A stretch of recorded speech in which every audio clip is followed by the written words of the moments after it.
తిరుపతి జిల్లా 4 దశాబ్దాలుగా ఉమ్మడి తెలుగు రాష్ట్రాలలో అజ్ఞాతంగా విప్లవ కార్యకలాపాలు నిర్వహించిన భారత కమ్యూనిస్టు విప్లవకారుల సమైక్యత కేంద్రం నేత కామ్రేడ్ విజయ్ మృతికి సంతాపంగా తిరుపతిలోని జీవకోనలో ఒక సంతాప సభ నిర్వహించారు.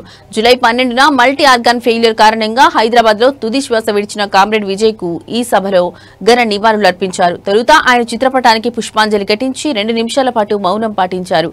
ఈ సంతాప సభలో వివిధ ప్రజా సంఘాల నాయకులు పాల్గొన్నారు. జీవకోన వ్యవస్థాపక నిర్మాణంలో ముఖ్యులైన అన్న రామచంద్రయ్య, ఓపీడీఆర్ రాష్ట్ర ఆర్గనైజేషన్ కార్యదర్శి వి బాలు, ఓపీడీఆర్ రాష్ట్ర ప్రధాన కార్యదర్శి కె సుబ్బారెడ్డి, భారత చైనా మిత్రమండలి జాతీయ ఉపాధ్యక్షుడు డాక్టర్ జతిన్ కుమార్ తదితరులు పాల్గొన్నారు. ఈ సందర్భంగా వక్తలు కామ్రేడ్ విజయ్ పోరాట పటిమను, ఆదర్శాలను గుర్తు చేసుకున్నారు.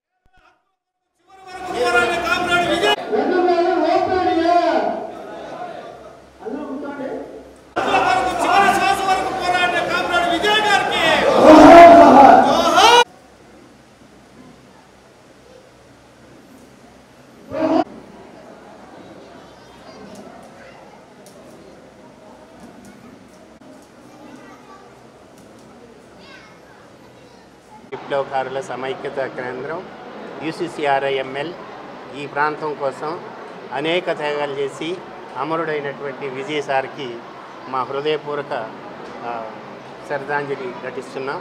ఎందుకంటే ఆయన సంస్కరణ సభని ఈ తిరుపతిలోనూ రాష్ట్రం అంతా కూడా చేస్తుంది. 2 రాష్ట్రాలలో ఈరోజు మాజీలైనటువంటి వాళ్ళు కానీ ప్రజెంట్ పనిచేసేటువంటి వాళ్ళు కానీ నెంబర్ 2 రాష్ట్రంలోనే నెంబర్ 2 కేటగిరీలో ఉండి చాలా అనేక ఇబ్బందులు పడి పోలీసులు ఆయన మీద కరెంటు దాడులు అవన్నీ చేసి మానసికంగా మెంటల్గా స్ట్రెయిన్ అయినా కానీ తన జీవితం చివరి శ్వాస వరకు కూడా పనిచేసినటువంటి గొప్ప మహనీయుడు. ఆయన యొక్క సంస్కరణ సభ జరుపుకోవడం మంచిదైంది. అదేవిధంగా ఈ కాలనీ ఏర్పడడానికి దాదాపు 200 ఎకరాల బంజరు భూమిని పేదలకి పంచడం జరిగింది. ఆ రోజుల్లో ఒక్కొక్క సెంటు 1.5 సెంటు లెక్కన పేదవాళ్ళకంతా ఇస్తే ఇది అరుణోదయ నగర్ అనేటువంటిది ఏర్పడింది. అదేవిధంగా దీన్ని జీవకోన అని కూడా అంటారు. ఆ విధంగా మేము అనేక ఇబ్బందులు అష్ట కష్టాలు పడి ఈ పార్టీ తరఫు నుంచి నిలబడినటువంటి అనేక మంది కామ్రేడ్స్, అనేక మంది ఇక్కడ వలస శ్రీకాకుళం, విజయనగరం, ఎక్కడెక్కడి నుంచో శ్రీలంక, మద్రాస్, తమిళనాడు, కర్ణాటక నుంచి అనేక ప్రాంతాల నుంచి బ్రతుకు తెరువు లేక సరైనటువంటి వర్షాలు పడక రైతులు వలసొచ్చి ఆ వలస వాళ్ళనందరినీ కూడా ఆర్గనైజ్ చేసి UCCRIML, OPDR ప్రజాస్వామ్య హక్కుల పరిరక్షణ సంస్థ, డెమోక్రాటిక్ స్టూడెంట్ ఆర్గనైజేషన్, గ్రామీణ పేదల సంఘం ఇవన్నీ కూడా UCCRIML అనుబంధ సంస్థలు.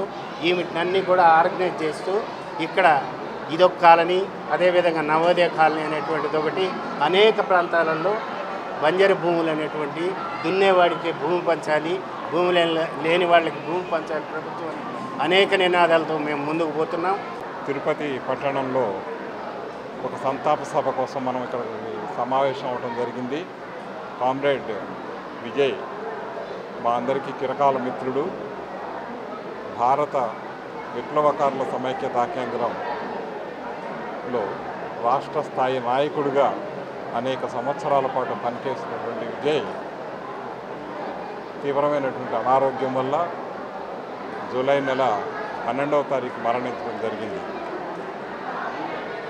ఆయన రాష్ట్ర వ్యాప్తంగా విప్లవ ఉద్యమాన్ని నిర్మించడంలో దాదాపు 40-50 సంవత్సరాలుగా కృషి చేయడం చేసినటువంటి మనిషి. అపూర్వమైనటువంటి త్యాగాలు, అనేకమైనటువంటి కష్టాలు ఎదుర్కొని కూడా అనేక సంవత్సరాల పాటు రహస్య జీవితం గడుపుతూ ఉద్యమాన్ని నిర్మించడం జరిగింది. కనుక అనేక మంది ప్రజలకి అతనితో డైరెక్ట్గా సంబంధం లేదు. ఆయన పేరు కూడా చాలామందికి తెలియదు. కానీ ఈ ప్రాంతంలో కానీ తెలంగాణ ప్రాంతంలో కానీ గ్రామీణ పేదల సంఘం నిర్మాణంలో, గ్రామీణ పేదల సంఘం పంచిపెడుతున్నటువంటి పోడు వ్యవసాయ భూముల్లో కానీ వ్యవసాయ సంస్కరణలతో పాటుగా దున్నేవాడికే భూమి అనేటువంటి ఒక నినాదంతో ఉద్యమ నిర్మాణం జరుగుతున్నటువంటి క్రమంలో విజయ శర్మ యొక్క పాత్ర ఎంతో ఉంది.